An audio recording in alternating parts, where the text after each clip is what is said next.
নমস্কার বন্ধুরা, এনপি চ্যানেলে আপনাদের স্বাগতম।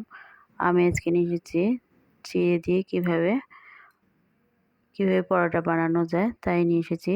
চিড়ের পরোটা বানাবো। কত সুন্দর হয়, নরম সফট, খুব সুন্দর হয়, খেতেও মজা লাগে। এই যে আমি বানিয়েছি, চিড়ে দেখাচ্ছি কত সুন্দর নরম হয়েছে।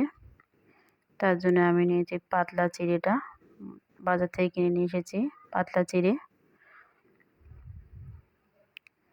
আমি নিয়েছি দুই বাটি চিড়ে নিয়েছি। চিড়েটা এখন ভালোভাবে ধুয়ে পরিষ্কার করে নেব। তার জন্য দিয়ে দিলাম জল।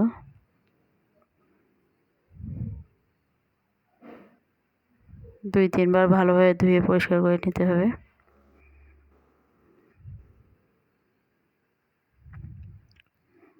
জল ঝরিয়ে পরিষ্কার করে নিয়েছি। এখন মিক্সার জারে দিয়ে দিচ্ছি।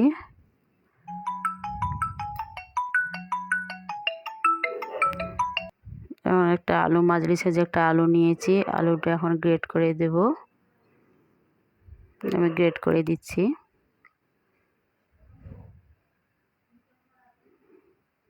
দিয়ে দিচ্ছি স্বাদ মতো লবণ, দিয়ে দিচ্ছি হলুদ গুঁড়ো, দিয়েছি জিরে গুঁড়ো, দিয়ে দিচ্ছি গোলমরিচ গুঁড়ো, দিয়ে দিচ্ছি চিনি,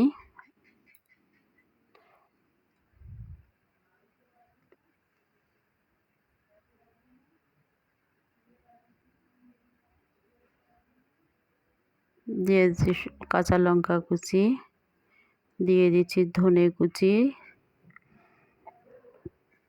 ধনে পাতা কুচি। এখন দিয়ে দিচ্ছি আটা। এখানে আটাটা যার যেরকম লাগবে, যতক্ষণ না ডোটা ভালোভাবে তৈরি হয় ততক্ষণ পর্যন্ত আটা দিয়ে দিয়ে ভালোভাবে মথে নিতে হবে। এখন দিয়ে দিচ্ছি ঘি দিয়ে আবারও ভালোভাবে মেখে নেব। ভালোভাবে ডোটা তৈরি করে নিয়েছি, এরকম হবে।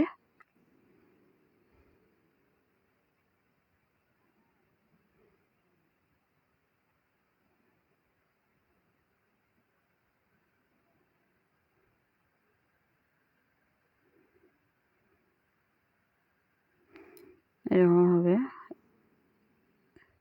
একদম শক্ত হবে না, একদম নরমও হবে না। এখন আমি পরোটা শেপ দিয়ে নিচ্ছি।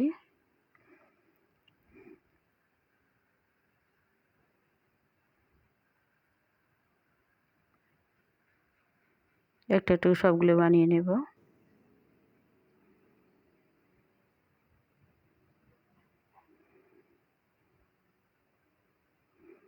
সবগুলো বানিয়ে নিয়েছি।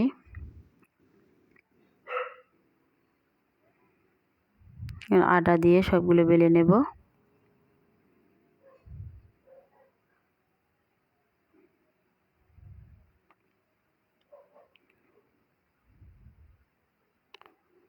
বন্ধুরা, আমাদের চ্যানেলটি ভালো লাগলে লাইক, কমেন্ট, শেয়ার, সাবস্ক্রাইব করবেন, পাশে থাকবেন। এরকম করে বেলে নেব। একদম পাতলাও করব না, একদম মোটাও করব না।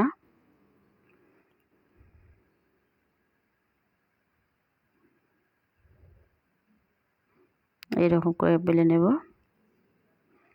আমার একটা বেলে নেওয়া হয়ে গেছে। কড়াই গরম হয়ে গেছে, এখন দিয়ে দেব।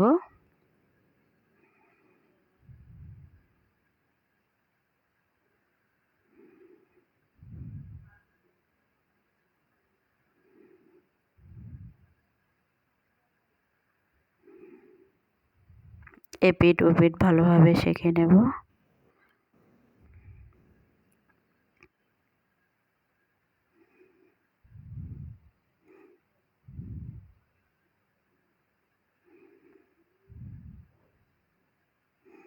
এখন দিয়ে দিচ্ছি তেল। আগে শুকনো খোলায় ভেজে নেব একটু, এপিঠ ওপিঠ ভালো করে ইয়ে করে সেঁকে নেব। তারপরে তেল দিয়ে এপিঠ ওপিঠ ভালো করে ইয়ে করে নেব, লাল লাল করে ভেজে নেব। এই যে লাল লাল হয়ে গেছে, কত সুন্দর ফুলে গেছে।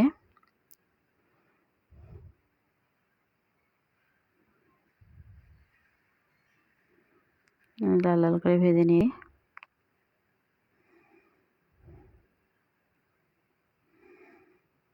সবগুলো নামিয়ে নিয়েছি, সবগুলো ভেজে নামিয়ে নিয়েছি। থ্যাংক ইউ বন্ধুরা, থাকবেন।